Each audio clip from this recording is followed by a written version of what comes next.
Dans le livre du prophète Daniel, il y avait un ange terrestre puissant, qui autrefois est descendu du ciel pour dire Daniel concernant le peuple d'Israël. Dieu a décerté le mystre des 70 septènes. Tout d'abord, les premières 69 septènes raconte un empereur de l'époque publiant un décret ordonnant aux Israélites de retourner dans leur patrie pour reconstruire les murailles de Jérusalem jusque la crucifixion du Seigneur Christ, ce qui a duré 69 septènes. 69 septènes, au total de la première septaine, la 69e septaine. C'était depuis l'époque du prophète Daniel, à un certain moment de cette époque, jusque la crucifixion du Seigneur Jésus-Christ, ce qui appuie les premières 69 septaines. Il ne reste plus que la dernière septaine. C'est très étonnant. Logiquement, de la première septaine, la 7 ou septaine, elle devrait être consécutive. L'histoire devrait être continue. Mais c'est très étonnant ce que le précleste a fait. Le précleste a dit que depuis l'époque du prophète Daniel, un certain moment, le prophète Daniel, tant encore en vie, comptait de ce moment-tel, jusqu'à ce que le Seigneur Jésus-Christ soit crucifié, ce qui fait au total 69 septaines d'ânes. 69. Période de 7 ans. Et l'histoire ceste art elle ceste art, mais la sept ou septaine. Elle ne commence pas, déesse la crucifixion du Seigneur Christ, pour ensuite se prolonger sur 7 ans. Ce n'est pas ainsi, mais plutôt, il y a un vide, pendant une TRS longue période, peut être un vide de plus de 200 ans. Et après ce temps, on arrive enfin à la toute dernière septaine. Cette dernière, la septaine, elle fait référence aux 7 dernières ânes de Satan. Auparavant, il est raconté la publication d'un certain décret, à l'époque du prophète Daniel, disant qu'un décret serait publié pour reconstruire Jérusalem partir de ce moment-tel, jusqu'à ce que le Christ, le Messie, soit mi-mort, ce qui devait prendre 69 septaines. Et puis, la dernière septaine, elle parle de la fin des 7 ânes de Satan. C'est dire que le peuple de Dieu, comment se déroule son histoire temporelle. Le temps historique est l'histoire des 70 septaines, qui va de la première, la 69e septaine, parlant d'événements de l'Ancien Testament, la première septaine, jusqu'au 69e 7. 490. 490. Donc, durant cette période de 483 ans, tout concerne le royaume d'Israël de l'Ancien Testament. Depuis la publication du décret de reconstruire Jérusalem, jusqu'à la crucifixion du Seigneur Christ. Et ceci, au total, il a fallu 69 septaines, toutes parlant de l'Ancien Testament.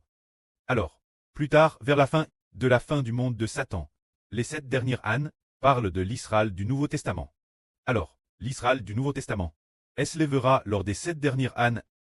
Dans le livre du prophète Daniel, la dernière septaine mentionne le frère Iber, la classe comme celle du monde de Satan. La toute dernière septaine, se dire du monde de Satan, le sens des 7 dernières ânes. Il la aussi nomme les 7 ans de la bête et 10 cornes. Ainsi, pour que les frères et sœurs pensent l'avenir la bête et 10 cornes c'est 7 ans. Nous comprenons oui, la bête et 10 cornes s'allie pour 7 ans. Les 7 dernières ânes, 3 ans et demi au début, 3 ans et demi la fin, divise ainsi. Alors nous comprenons que la bête et 10 cornes désigne la Russie divise puis allie. Les frères et sœurs ont compris. Or, la division de la Russie est selon la volonté de Dieu. Son alliance est aussi selon la volonté de Dieu. Et pour quelle raison s'alliait-elle? Parce qu'elle veut attaquer plusieurs nations. Et aussi attaquer Israël. Qu'elle cesse alliée. Elle veut attaquer l'Israël spirituel. Et non pas cet Israël du Moyen-Orient. Mais elle attaque, établie par le frère Iber, ce royaume d'Israël du Nouveau Testament.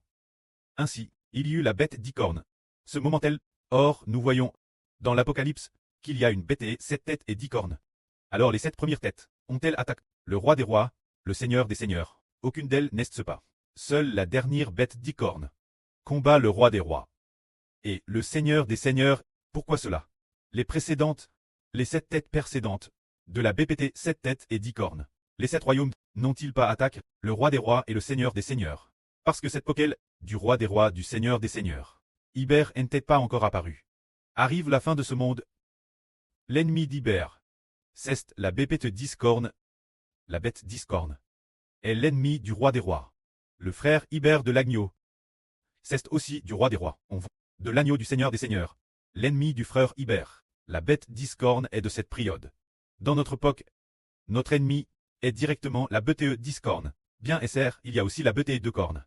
La bête de corne, c'est l'anglo-amérique. L'anglo-amérique ainsi que la Russie divise puis allie sont nos ennemis du royaume spirituel d'Israël. Celui qui nous attaquera le plus l'avenir. C'est la bête discorne, et c'est au moment où la Russie se divise, puis s'allie.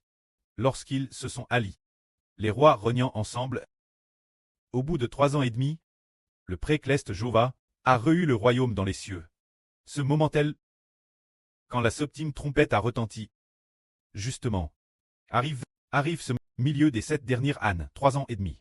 S'ose dire qu'ils se sont alliés. Pendant 3 ans et demi, au moment de cette alliance de 3 ans et demi, le précleste Jova a reçu le royaume dans les cieux. En principe, le précleste était DJ, le roi. Mais, nous comprenons que le précleste règne pour gouverner son peuple.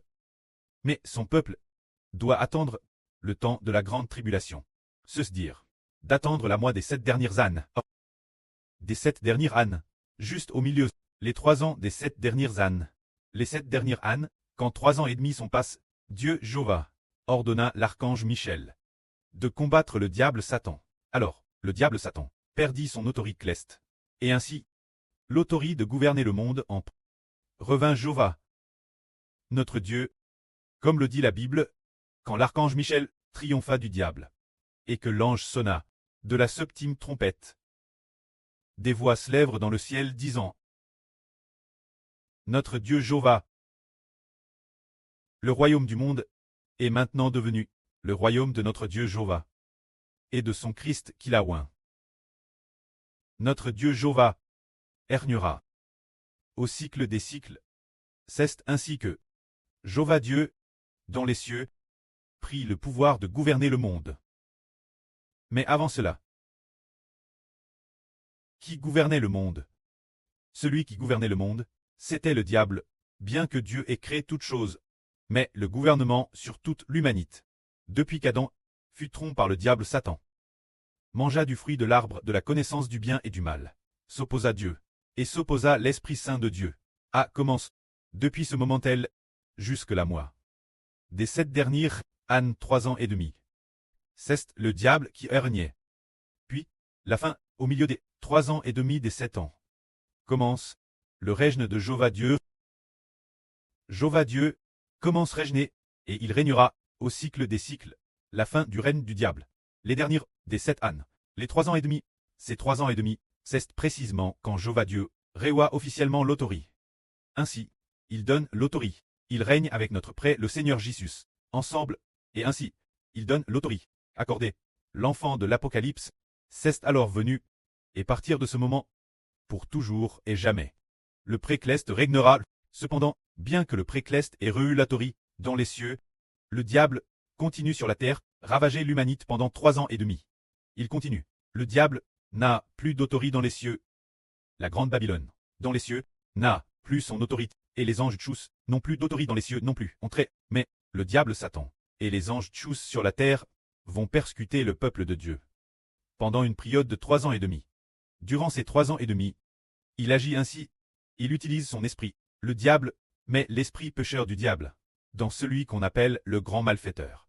Se dire le chef de la bête discorne, la bête discorne. C'est une alliance de 10 nations, dont l'une est le leader, et ce leader est le grand malfaiteur. Le diable Satan poste le grand malfaiteur, pour amener ce grand malfaiteur, promulguer des décrets nationaux, et exiger de tout le monde sur terre de recevoir sur la main droite et sur le front une marque, appelle la marque de la bête. Cette marque, c'est celle de la Russie divise puis allie. Ce drapeau, cet emblème national ou bien le nom de ce grand malfaiteur. Alors recevoir cette marque sur le front ou sur la main droite signifie qu'ils appartiennent au diable, qu'ils appartiennent au monde et au royaume de la bête discorne. Alors, ceux qui n'acceptent pas la marque appartiennent Dieu. Et si le diable leur fait accepter la marque ainsi, quel en est le but? C'est pour distinguer qui appartient Dieu. Et alors, celui qui n'a pas eu la marque, s'il appartient Dieu, il pourra les tuer et les persécuter. C'est ainsi que, durant les 3 dernières années et demie, le diable a mis en œuvre ce stratagème de sorte que tous ceux qui n'ont pas reçu la marque, on te persécute. Tous ceux qui sur le front, ou sur la main droite, n'ont pas accepté la marque, n'ont pas accepté le gouvernement de la beauté d'Icorne, de ce monde de Satan. Son nom, son emblème ou son drapeau seront tous persécutés par le royaume de la bête d'Icorne, ainsi que par les pays anglo-américains, qui vont les restreindre dans leur libère, les empêcher d'acheter et de vendre, voire les persécuter, voire les exécuter. Une telle persécution, mais va-t-elle durer infiniment? Non. Dieu a décrété que la persécution ne durerait que 3 ans et demi. C'est de dire au moment de recevoir la marque, quand le monde de Satan force les gens à accepter la marque, c'est bien à de 3 ans et demi. Au milieu de cette période, que menant jusque la toute fin, jusque ce que les 3 ans et demi soient accomplis. C'est de dire qu'au total, il n'y a que 3 ans et demi de temps. Alors le peuple de Dieu sera prouvé. Durant cette période, le prophète Zacharie dit, l'Éternel Dieu dit qu'il mettra un tiers de l'humanité dans le creuset pour l'éprouver. C'est ce tiers qui sera prouvé par le feu. C'est le royaume de la bête d'Icorne, et le royaume de la bête et de cornes, l'Anglo-Amérique et la Russie, qui persécuteront le peuple de Dieu. Beaucoup seront tous, ils les persécuteront, pour qu'ils acceptent la marque de la bête, mais ils refuseront de l'accepter. Et cela signifie qu'ils seront jetés en prison, battus, et Madame fusille ce processus, et appelle l'épreuve du creuset de feu. Mais, le prêtre dit que les 2 tiers seront détruits, et qu'un tiers, Dieu le mettra dans le creuset pour l'éprouver, jusqu'à ce qu'il soit purifié. Cela signifie que, nous, les enfants de l'Israël spirituel, représenterons un tiers de l'humanité. Ce tiers de personnes n'acceptera pas la marque de la beauté, mais, après avoir te prouvé pendant 3 ans et demi, leur esprit se tournera entièrement vers l'Éternel. Le précleste a vu les enfants de Dieu très persécutés, TRS durement. De plus, tout leur cœur tourne vers Dieu. Une fois les 3 ans et demi coulent, alors Dieu fera en sorte que Satan soit lit. Dès que le temps sera cool, Satan sera lit, et pour le royaume de la bête d'Icorne, il permettra au frère Eshber de conduire les enfants clestes depuis le ciel, en tant que roi des rois, et seigneur des seigneurs, pour détruire toutes les nations et tous les peuples, particulièrement le royaume de la bête d'Icorne. Alors, la Bible dit, quand la bête d'Icorne, elle sera vivante. Jette dans le tang de feu et de soufre. La bête d'Icorne sera jette vivante dans le tang de feu et de soufre. Cette bête d'Icorne désigne la Russie, les 10 pays d'Ivis, puis Alice, ainsi que le royaume du nord de la Russie. C'est-à-dire ceux qui gouvernent, ces chefs d'État, ces généraux, ces personnes qui dirigent la guerre. Beaucoup de gens n'auront pas besoin d'être tués, ils seront directement vivants. Jets dans le tang de feu et de soufre. Ainsi, ceux qui seront jets vivants dans le tang de feu et de soufre pourraient se chiffrer en dizaines de millions. Il pourrait y en avoir jusqu'à des millions ou des dizaines de millions. C'est beaucoup. Ce n'est pas une seule personne vivante qui sera jetée dans le tang de feu et de soufre. Il est possible qu'il y ait des millions, voire des dizaines de millions de personnes jettes vivantes dans le tang de feu et de soufre. Mais le reste des gens ont tous été par celui qui est appelé roi des rois, le Seigneur des seigneurs, tu par l'pe aigu de sa bouche, parce que la prophétie de la Bible dit qu'il foulera le pressoir du Dieu Tout-Puissant. Dans le pressoir, il y a des raisins abondants s'y trouvent pour qu'il les foule. Ces raisins abondants dignent les gens de Satan. Quant aux gens de Satan, ils ont été par ce appel roi des rois et seigneur des seigneurs le frère Eshber, après sa résurrection d'entre les morts, en tant que descendant du ciel, régnant sur le monde, détruisant toutes les nations. Finalement, le monde entier s'extinct. Il n'y a plus de monde. Quand le frère Eshber, conduisant depuis le ciel, les enfants clestes descendent là, au moment de détruire toutes les nations. Les gens de toutes les nations et de toutes les tribus ont été complètement détruits, et n'existent plus. Ce moment-là, il n'y a plus personne dans toute l'humanité, seulement les Israélites spirituels. Mais quant aux Israélites spirituels, ils ont digété enlève au ciel l'avance, ou ont digété ressuscité au ciel. Par conséquent, ce moment-là, les 2 tiers de l'humanité ont tous été exterminés. L'humanité restante, un tiers ayant fini d'être affine, une fois les 3 ans et demi coulent, soit ressuscitera au ciel, soit tant vivante, sera enlevée au ciel. C'est cela, le plan de Dieu pour toute l'humanité. Alors, au moment de la venue du frère Eshber, le monde de Satan sera entièrement détruit. Et il n'y aura plus que les nouveaux cieux et la nouvelle terre venir. Il n'y aura plus que la gloire soit rendue au prêtre et au Seigneur. Amen.